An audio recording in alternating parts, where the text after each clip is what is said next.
একবার আল্লাহ তাআলার এক নেক বান্দা কোন এক সফরে যাচ্ছিল। প্রতিমধ্যে তার খুব পানির পিপাসা লাগলো।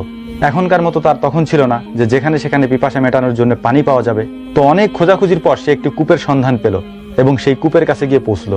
তো সে কূপের ভিতরে তাকিয়ে দেখলো পানি অনেক নিচে। তো তখন সে তার মাথা থেকে পাগড়ি খুলে তার জুতার সাথে বাঁধলো। তারপর সেটিকে কূপের ভিতরে ফেললো পানি তোলার জন্য, কিন্তু তার বানানো এই রশি পানি পর্যন্ত পৌঁছালো না। তো সে কোনো আর উপায় না দেখে পেরেশান হয়ে বসে বসে ভাবতে লাগলো এখন কি করব।